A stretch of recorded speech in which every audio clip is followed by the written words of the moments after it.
You there, the black girl in the back with the cheap uniform. Come up here. Now. Chase Hendricks's voice sliced through the Orpheum Theater. 500 guests turned. 2 million viewers watched online. Zara Williams was 11 years old. Her hands trembled. I'm sorry, sir. I didn't mean... Save it. He grabbed her shoulder, dragged her into the spotlight. Let's see if you can actually sing or if you're just taking up space. He snapped at his band. Give her higher ground. The impossible note that made me $2 million. He leaned close, microphone off, but hers still on. Fail quietly, kid. The audience held its breath. What she did next didn't just prove him wrong. It ended everything he'd built on lies. 4 hours earlier, Zara had stood in that same theater with her stomach tied in knots. She lived in Compton with her mother and 2 younger brothers in a 2-bedroom apartment where the heater only worked in 1 room.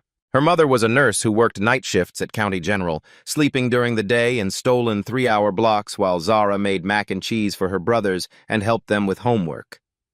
Money was always the question. Can we afford it? Not this month. Maybe next year.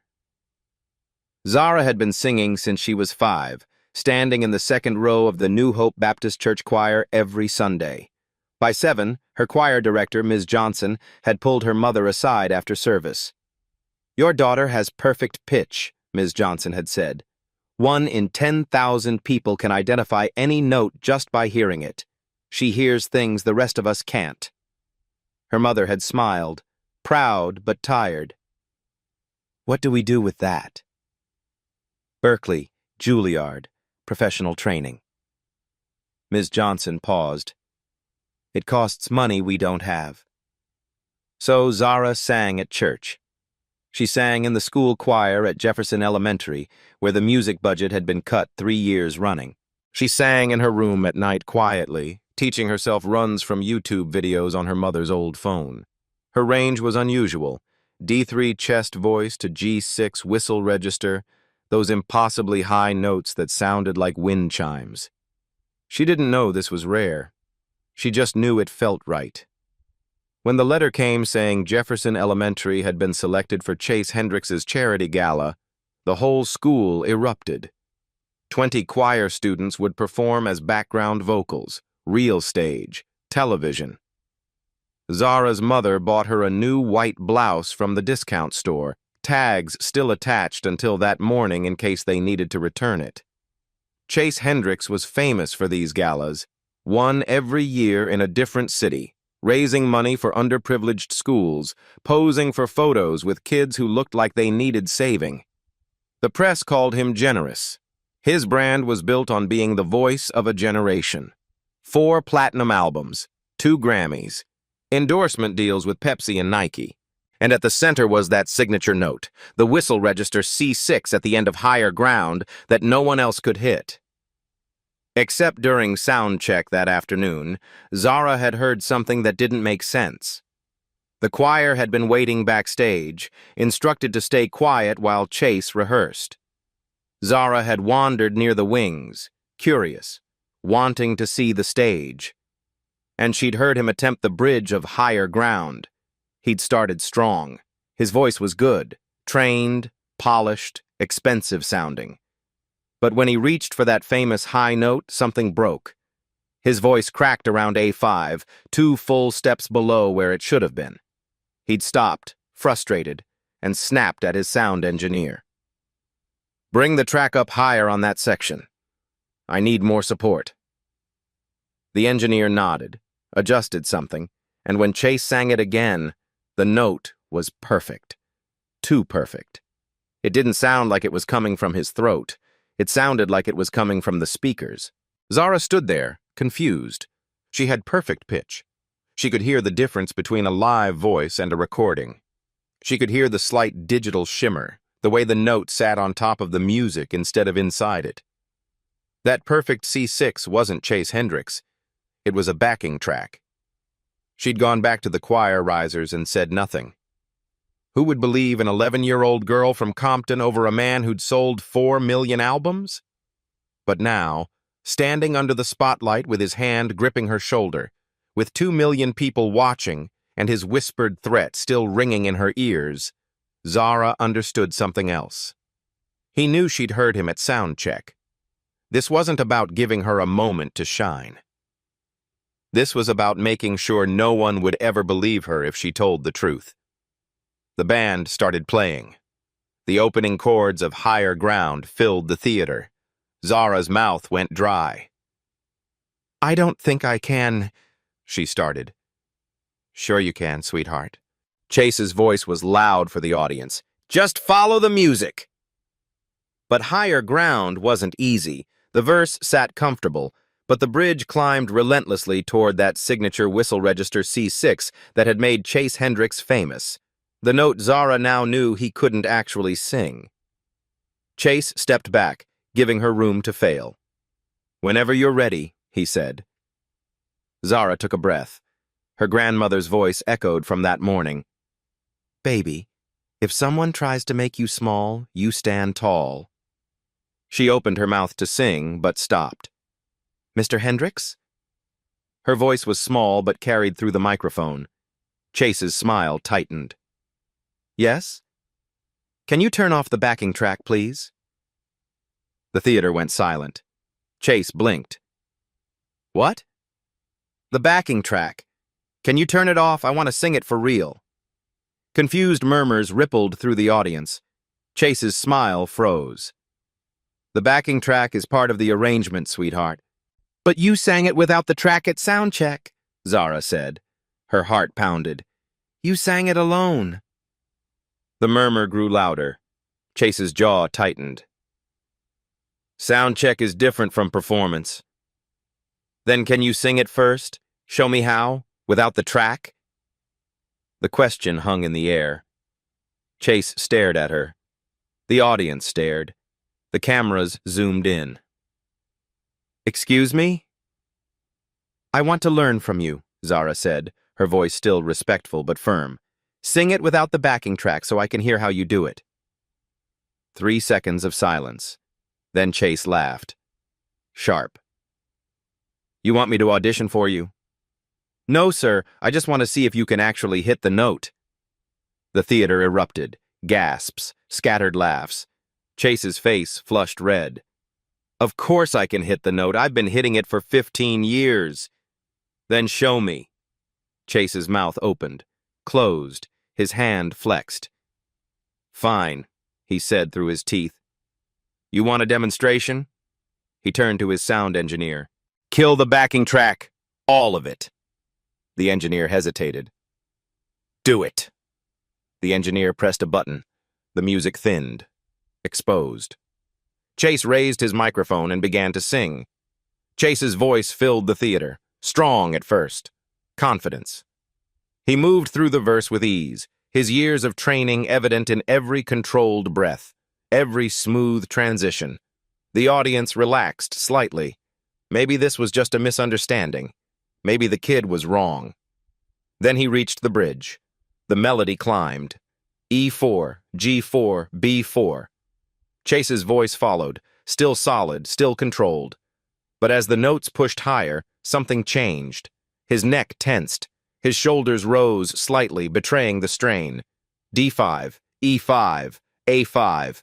And then he reached for the C6. His voice cracked. It broke somewhere around A sharp, a full step and a half below the target, the sound splintering like glass. He stopped abruptly, coughed, tried to cover it with a laugh. "Sorry, folks. Dry throat." He smiled, but it didn't reach his eyes. "That's why we use the track, to protect the voice during long shows." But Zara had heard enough, and so had everyone else. "You didn't hit it," she said quietly. Chase turned to her, his smile now a thin line. "I told you my voice is tired." "But on your album, you hit that note 27 times, Zara said. Her voice was growing stronger now, fueled by something she didn't fully understand yet. "I counted. And in every live video online, you hit it perfectly, every single time." The audience shifted. Phones came out. People started looking at each other.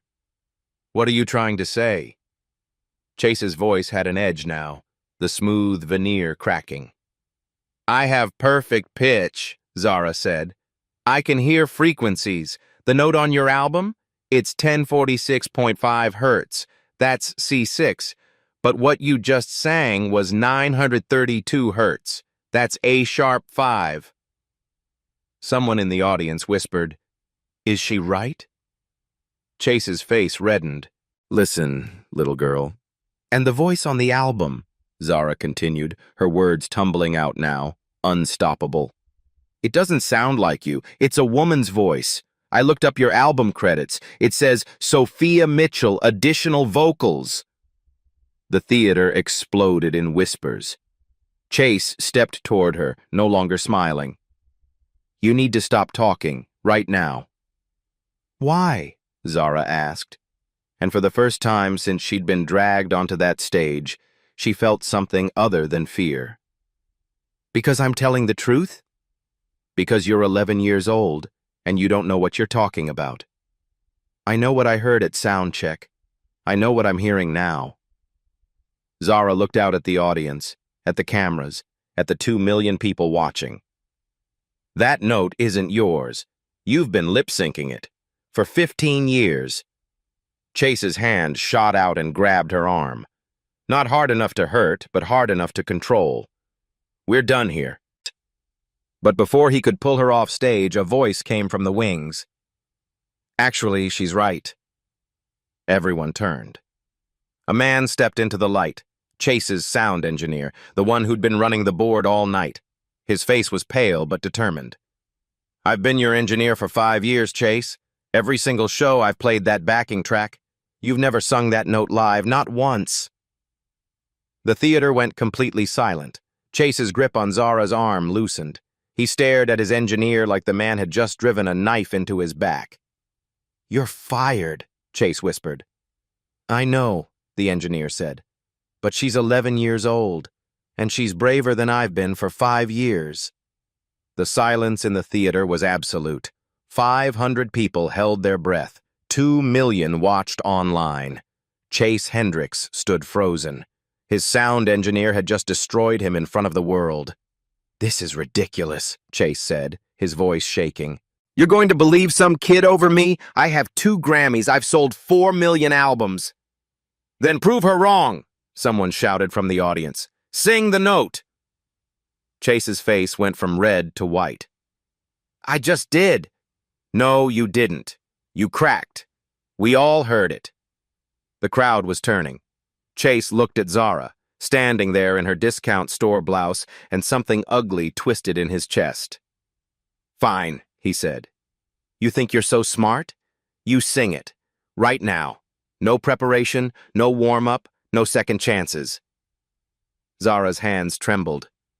This was the moment where she either proved herself or became exactly what Chase said she was. Ms. Johnson's voice carried from the choir section. You can do this, baby. Sing like you do at church. Zara closed her eyes, took a breath, felt the air fill her lungs, felt her diaphragm expand, felt every lesson she'd learned in that small Baptist church settle into her bones. She opened her eyes and nodded to the band. They started again. The intro to Higher Ground for the second time that night, but everything was different now. Zara began to sing. Her voice started soft, almost tentative. The first verse was low, comfortable, well within her range. She focused on the words, on the story the song was telling. Some people in the audience exchanged glances. She was good, sure, but nothing special yet. Then she reached the pre-chorus. Her voice opened up, gaining power without losing control.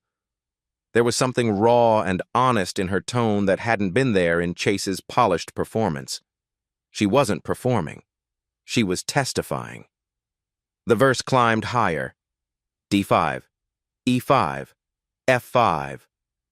Her voice followed effortlessly, each note pure and clear, no strain visible. Chase shifted his weight. His jaw tightened. The bridge approached. This was where he'd failed. Zara didn't hesitate. She shifted registers smoothly, moving from chest voice to head voice without a break. G5, A5, B5. The audience sat up straighter, and then she reached for the C6. It came out clean. No crack, no strain, no trick. Just a pure, sustained whistle register note that rang through the theater like a bell. She held it for 4 seconds, and the sound was crystalline. Perfect. Impossible. Someone in the front row gasped, but Zara wasn't done. She took the note higher. D6, E6, F6. Into territory that Chase's backing track had never even attempted. Her face was calm, almost serene, as she explored the upper reaches of her range with the confidence of someone who'd lived there her whole life. Then she brought it back down. F6 to C6 to A5 to F5, each transition seamless, each note a small miracle. She finished the bridge and moved into the final chorus, her voice now fully open, no longer hiding, no longer afraid. When she sang the last word and let it fade into silence, nobody moved. Then the theater erupted, 500 people on their feet, screaming, applauding, some with tears streaming down their faces. The Jefferson Elementary Choir was jumping. Ms. Johnson had both hands over her mouth. The online stream exploded. Within 30 seconds, 50,000 people had shared the video. Within a minute, Zara Williams was trending worldwide. Zara stood in the spotlight, breathing hard, not quite believing what had just happened. Chase Hendricks looked like he'd been struck. His face had gone gray. Yolanda Carter, a legendary R&B singer sitting as a judge in the front row, stood up. She was crying. "That," Yolanda said, her voice thick with emotion, "is the best thing I've heard from an 11-year-old in my entire career. Baby, you didn't just hit that note. You owned it." The applause grew louder. Marcus Webb, another judge, a black music producer who'd worked with Alicia Keys and Kendrick Lamar, was shaking his head. "I need to say something." He stood up.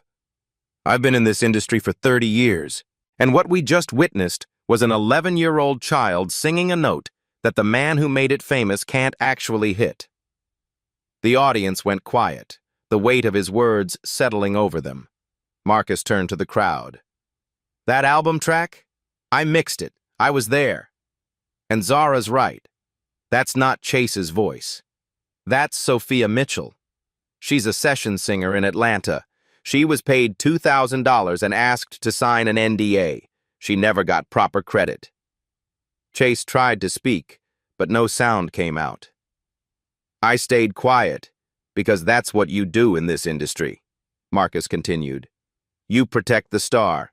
You protect the money. But I'm done protecting lies, especially when an 11-year-old has more courage than I've had in 3 decades. The theater exploded. Journalists typing furiously, audience members shouting questions, cameras abandoning fixed positions. Chase finally found his voice. "This is insane. You're going to destroy my career over a backing track? Everyone uses them. Beyoncé uses tracks." "But they don't claim they're singing live," Yolanda shot back. "They don't sell tickets to live performances and then lip sync. That's fraud, Chase." I didn't," Chase sputtered, looking around for support. But his band members were looking away. His manager was on his phone, probably calling lawyers. Chase turned to Zara, and for a moment she saw something in his eyes that made her step back. Rage, yes, but also fear. "You're going to regret this," he said quietly, just loud enough for her microphone to catch. "You and your little school and your nobody teacher. I will make sure you never work in this industry. Do you understand me? Never." The threat hung in the air, caught by every camera. Ms. Johnson started to rise from her seat, but Zara spoke first. "I'm 11 years old," she said, her voice steady. "I don't work in the industry. I just sing because I love it, and you can't take that away from me." She paused, then added, "But maybe someone should take it away from you." The theater went silent. Then someone started a slow clap, then another. Within seconds, 500 people were applauding, not for Chase Hendricks, but for a child who'd refused to lie. Chase looked around at the cameras, at the ruins of everything he'd built. Then he walked off stage. The moment his foot hit the wings, the theater erupted again. People were on their phones. The live stream chat was moving too fast to read. Someone shouted, "Check Twitter, he's already trending." Not Zara Williams anymore. Chase Hendricks exposed. Chase Hendricks fraud. Chase Hendricks eyes over. Within 5 minutes, his Wikipedia page had been edited. Within 10, major music blogs were posting articles with headlines like, "Famous singer exposed by 11-year-old." Within 15, 3 of his sponsors had issued statements saying they were reviewing their relationship with him. Zara stood on that stage, surrounded by chaos she'd created simply by telling the truth, and felt something she'd never felt before. Not pride, exactly. Not triumph. Just the quiet certainty that she'd done the right thing, even though she had no idea what would come next. The chaos lasted 20 minutes before security cleared the theater. Zara sat backstage in a folding chair, Ms. Johnson's arm around her shoulders, watching adults argue in urgent whispers. Event organizers, Chase's management team, people in expensive suits talking into phones. Nobody was talking to her. Her mother had called 3 times from the hospital, couldn't leave her shift. "Baby, what happened? Are you okay?" Zara didn't know how to answer. What had happened was that she'd destroyed a famous man's career in 3 minutes. Whether she was okay was unclear, and yes, she wanted her mother, but County General was 40 minutes away and her mother couldn't afford to lose this shift. "I'm fine, Mama. Ms. Johnson is here." That had been an hour ago. Now it was nearly midnight. The other choir kids had gone home. The theater was empty except for crew breaking down equipment. Zara was still sitting in that folding chair, waiting. That's when Chase's lawyer arrived. He was a white man in his 50s, wearing a suit that probably cost more than Zara's mother made in 6 months. He carried a leather briefcase and had a smile that didn't reach his eyes. "Miss Williams," he said, pulling up a chair, "I'm Robert Kraft. I represent Mr. Hendricks." Ms. Johnson's arm tightened. "She's 11 years old. If you want to talk to her, her mother needs to be present." "Of course. I'm not here to interrogate anyone. I'm here to resolve this unfortunate misunderstanding." "There's no misunderstanding," Ms. Johnson said. "Your client can't sing the notes he's famous for. That's fraud." Kraft's smile didn't waver. "The music industry is complex. Artists use vocal support, backing tracks, studio enhancement. It's standard. What happened tonight was a young girl making serious accusations without understanding the professional context." "I understand that he lied," Zara said quietly. Kraft turned to her. "No, sweetheart. You misunderstood. And unfortunately, that's caused Mr. Hendricks significant harm. His sponsors are threatening to pull out. His tour dates are in jeopardy. Millions of dollars in damages." The word damages hung like a threat. "Are you threatening to sue an 11-year-old? Ms. Johnson's voice was ice. "Not at all. We're hoping to avoid legal action, which is why I'm here with a solution." He opened his briefcase, pulled out a document. "If Zara signs this, we can all move forward." Ms. Johnson took the paper. Her face grew darker with each line.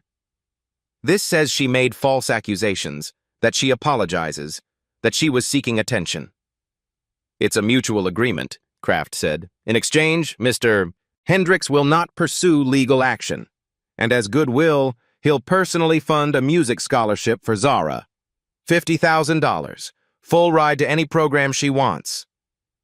Zara's breath caught. $50,000.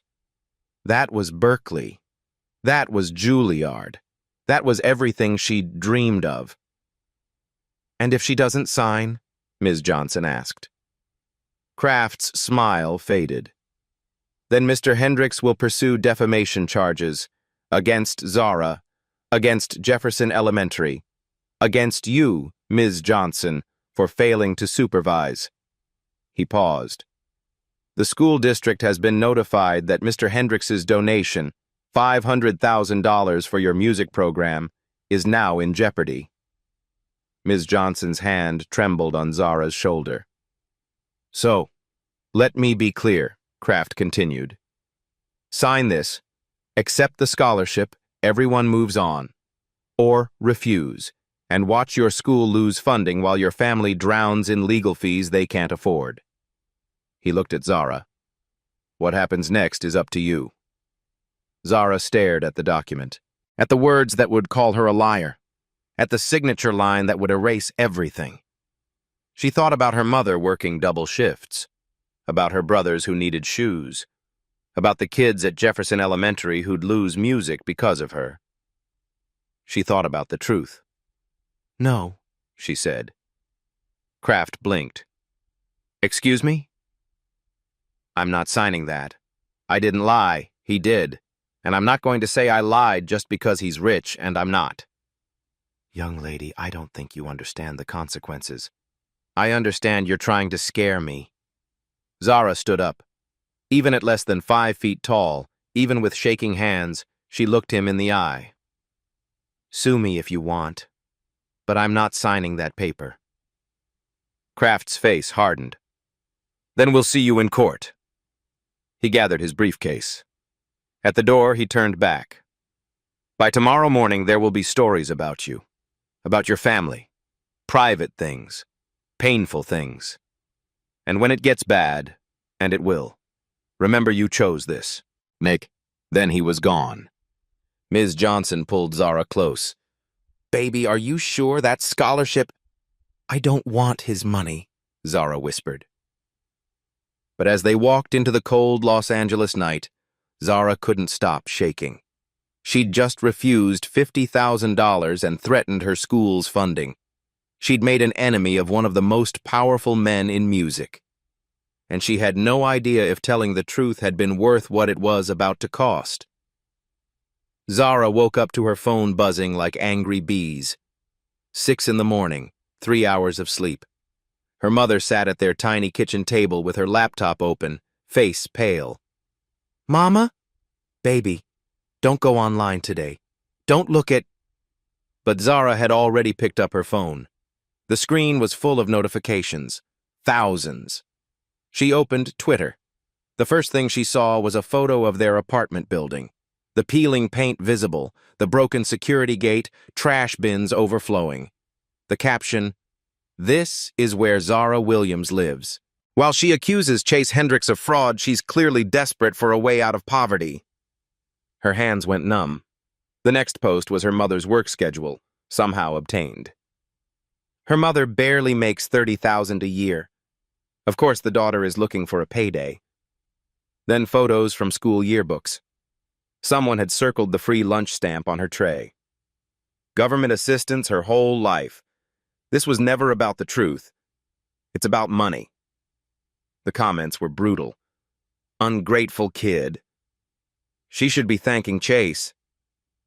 This is what happens when you give these people opportunities." These people. Her phone buzzed with texts from unknown numbers, threats, slurs. Ms. Johnson called. "Don't come to school. The principal wants to meet. There are reporters outside." Reporters. Because of her. Zara felt like she was drowning.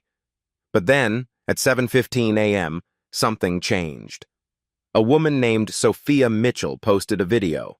She was in her 30s, black, sitting in a recording studio with gold records behind her. "My name is Sophia Mitchell. I'm a session singer. And I'm the voice Chase Hendricks has been selling as his own for 15 years. Zara's mother grabbed her hand. "That little girl told the truth last night.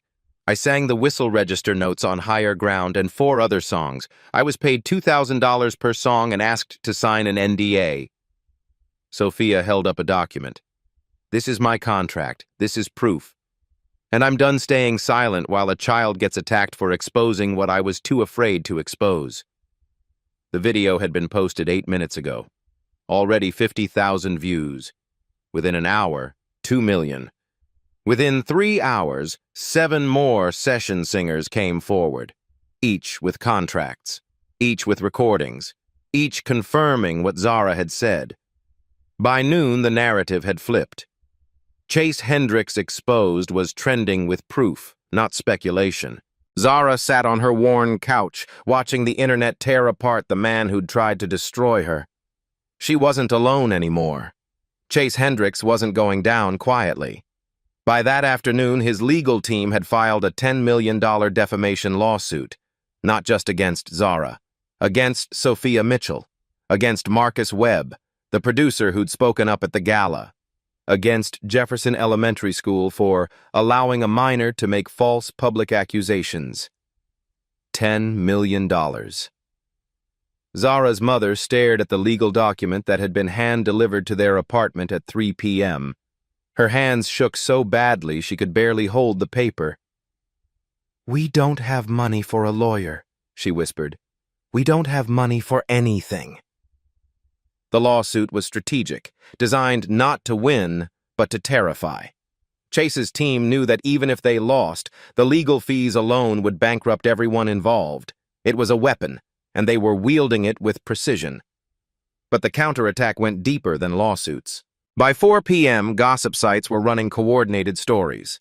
Sources close to the Williams family claimed that Zara's mother had pushed her daughter to confront Chase, that the whole thing had been planned to extort money.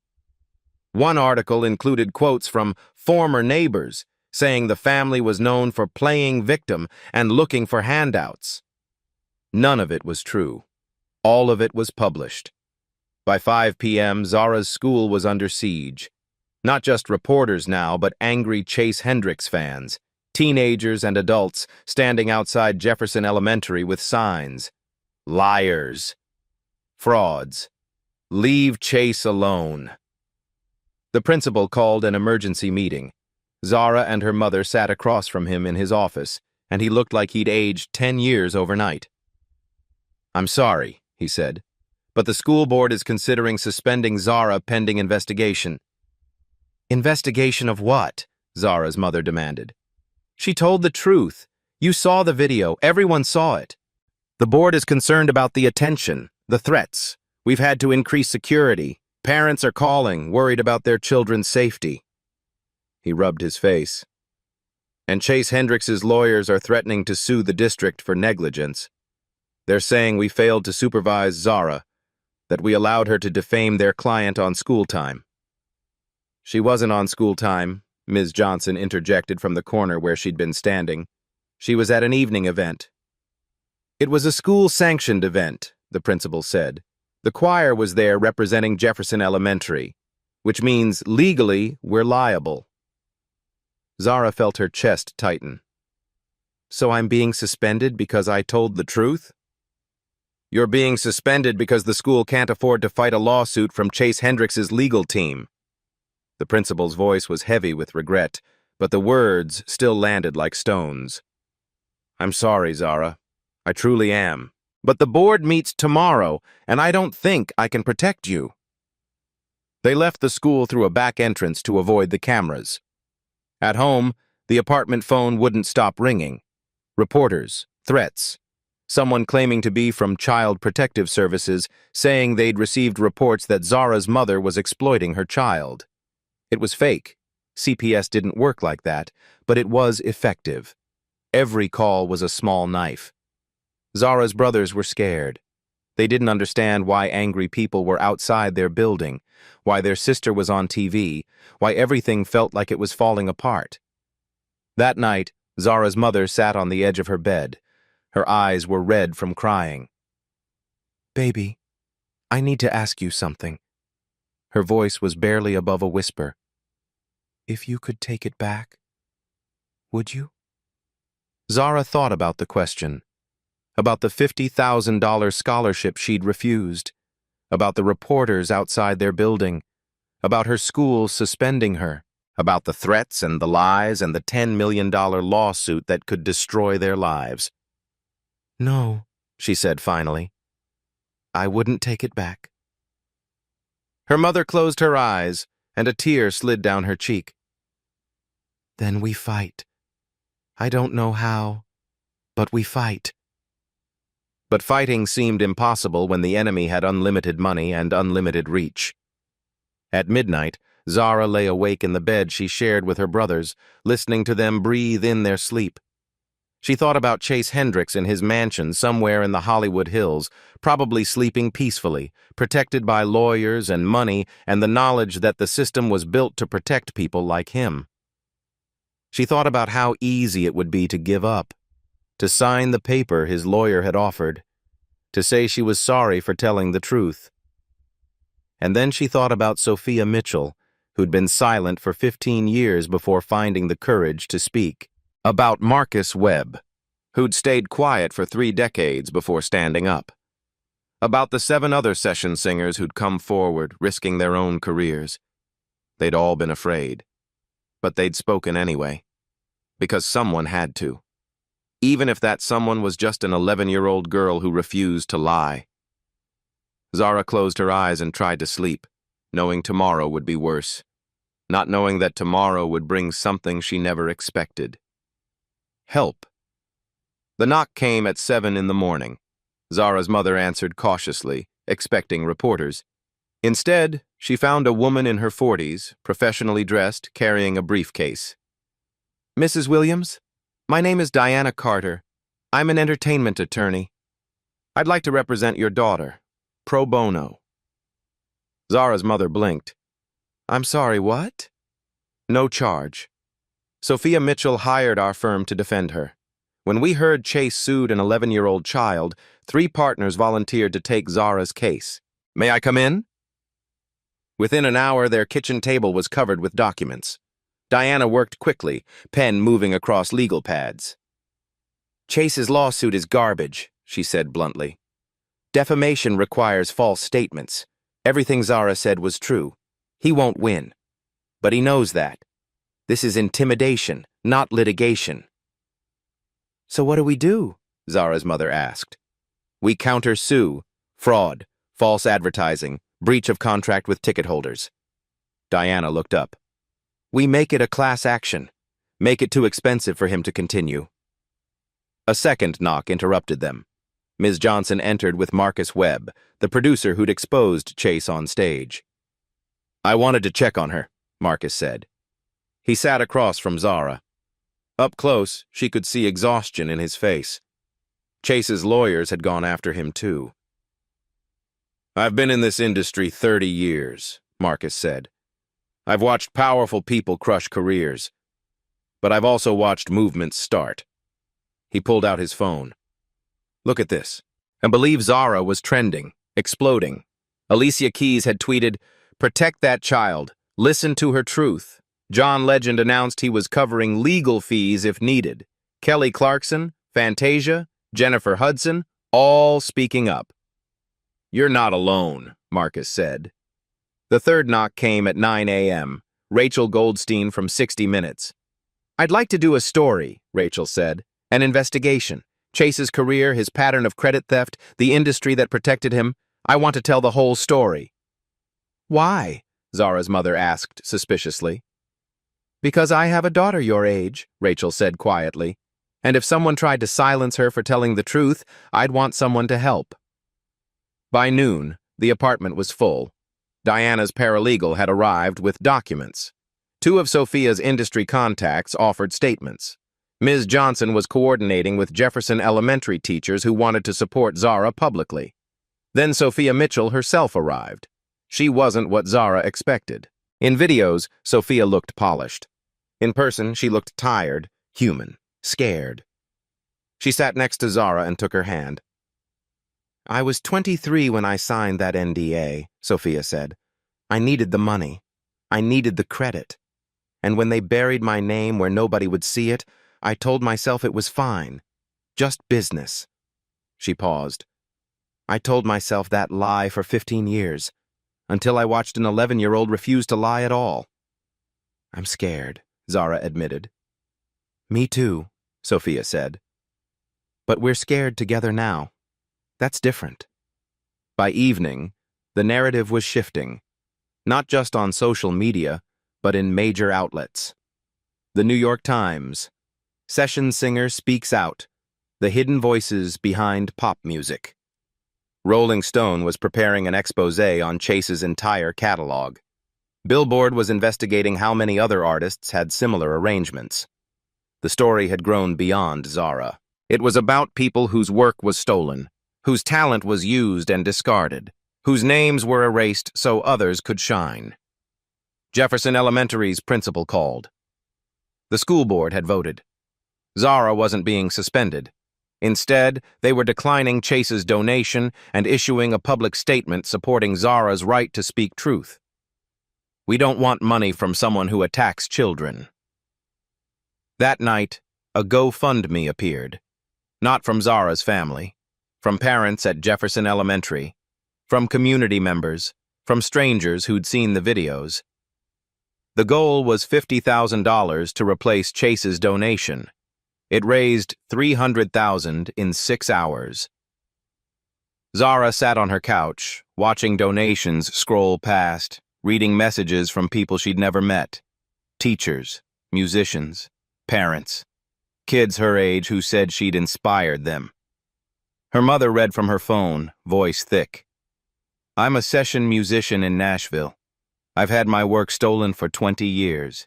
Watching Zara gave me courage to demand proper credit.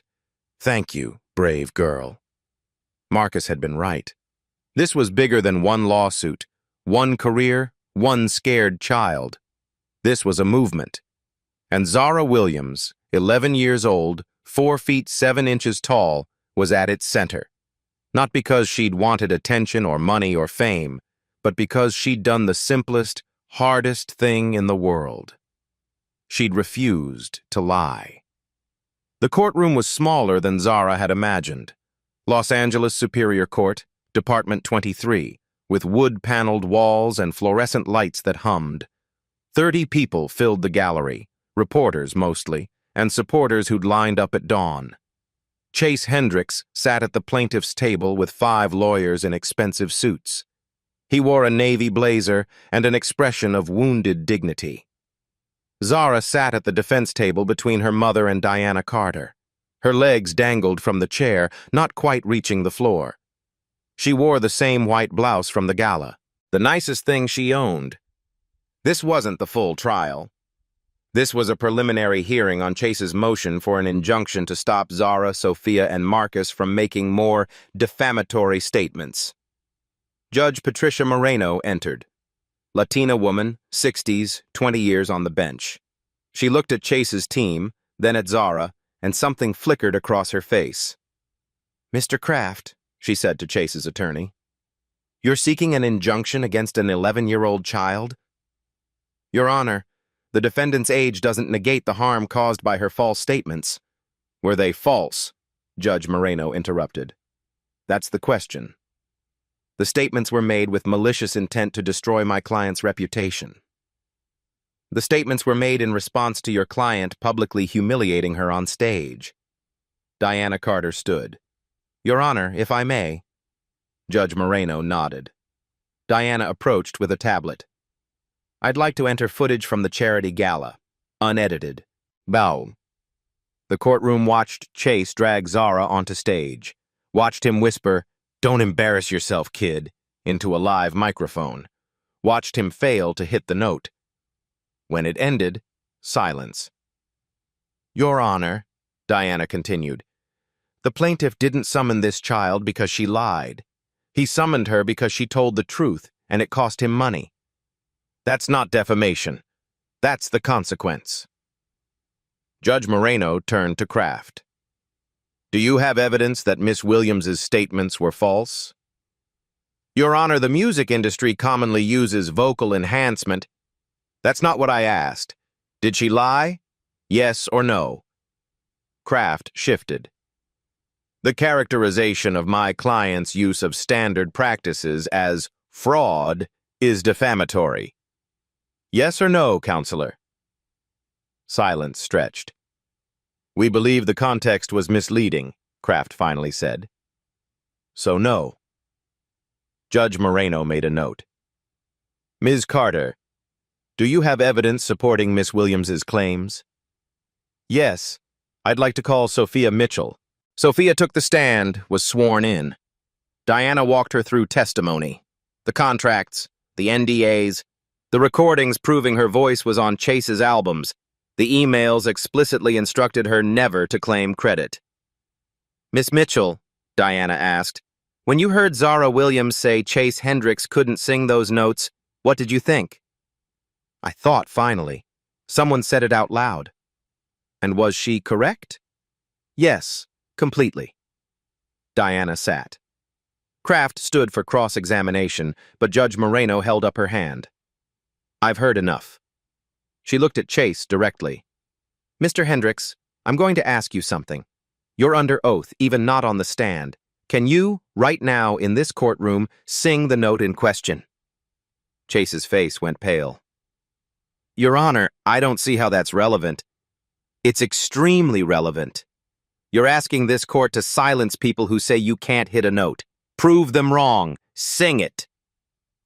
The courtroom held its breath.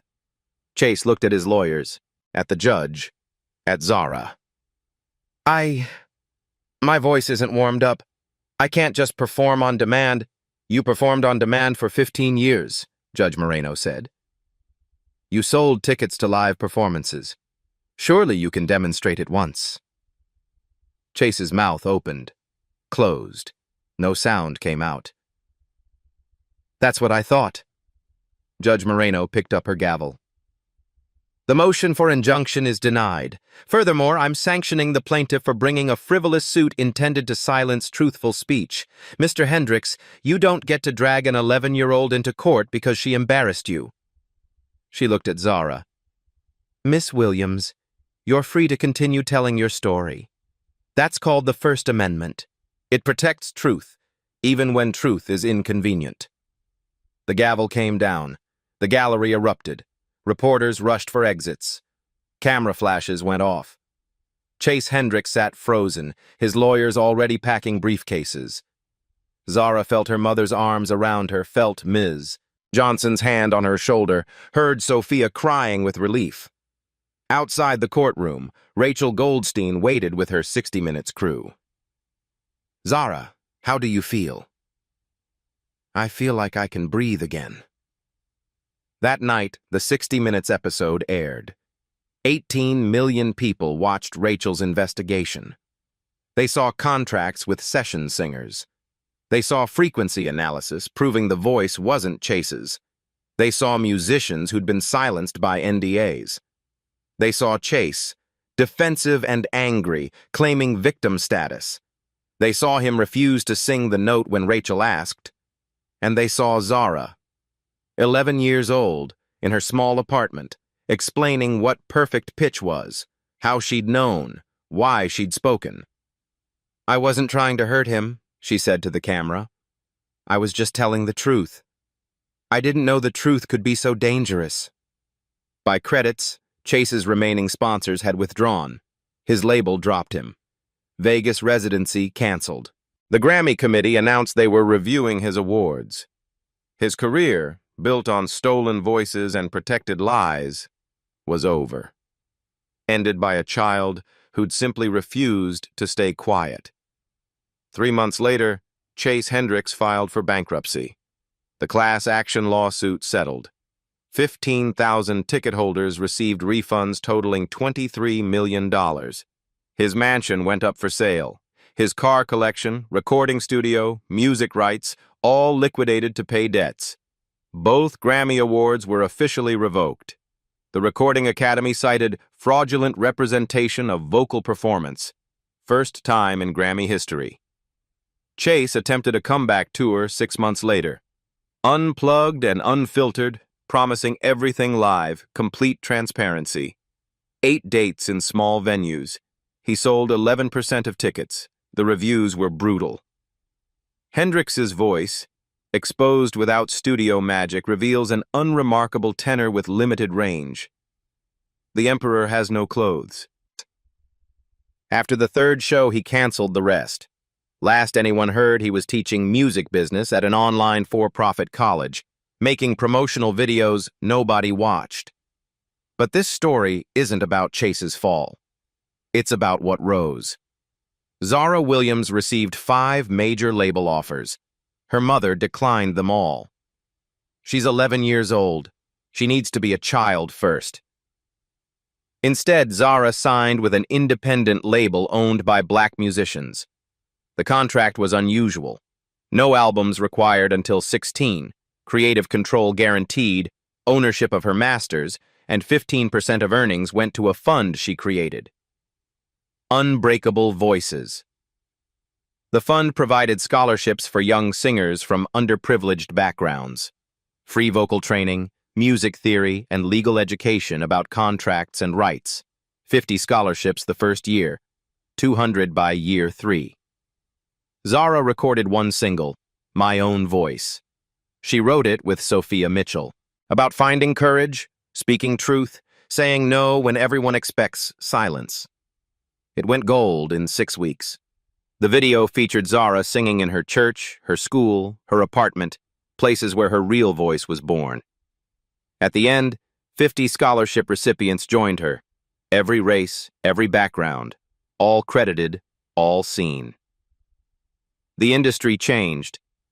California passed Assembly Bill 2847, Zara's Law, required disclosure when live performances used pre-recorded vocals.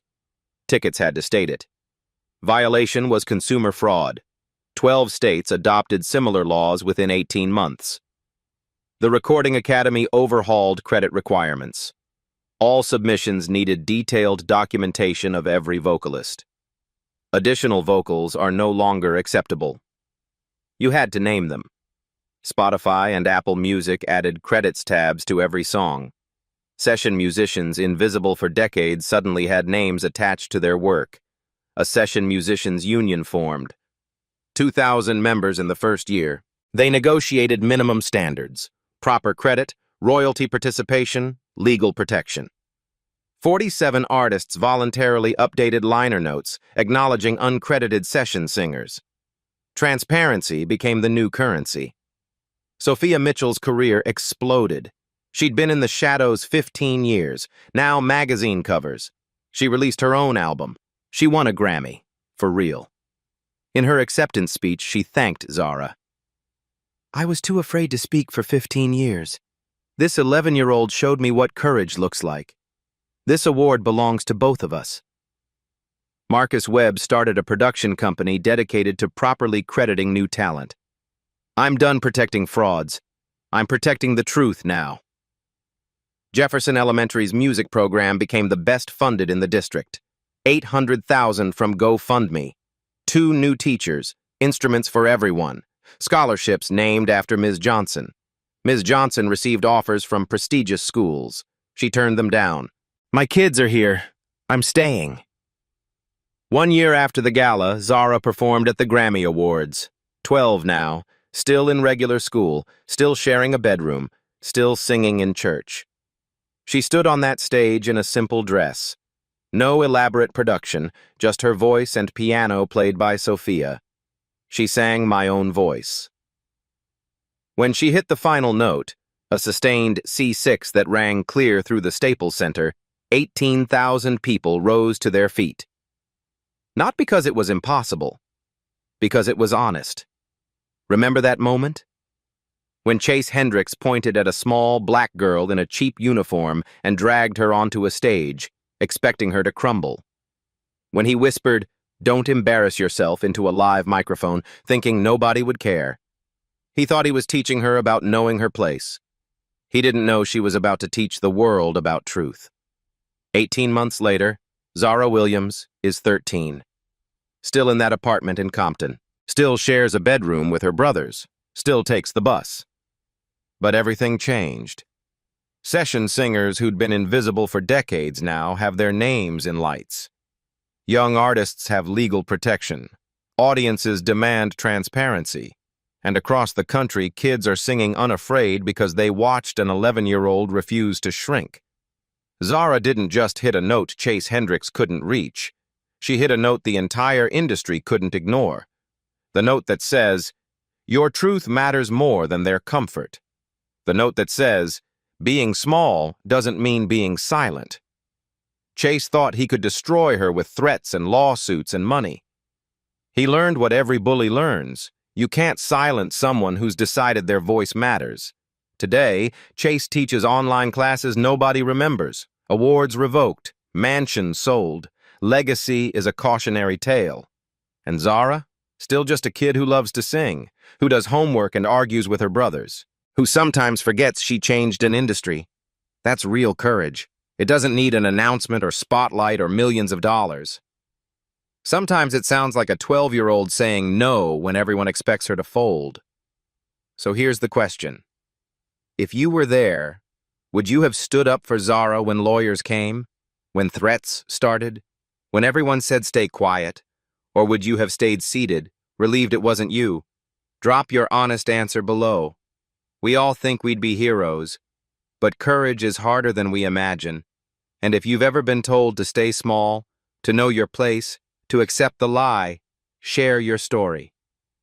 Zara's voice was just the beginning. Yours matters too. Go back to minute 14. Watch Chase's lawyer realize he's losing. Watch his face when the judge asks Chase to sing. There's a micro-expression, pure panic, 0.8 seconds. Once you see it, you can't unsee it. If this story reminded you why truth matters, share it. If it made you think about your own voice, subscribe. The world doesn't need more people who stay silent to stay safe. It needs more Zaras. Maybe that's you.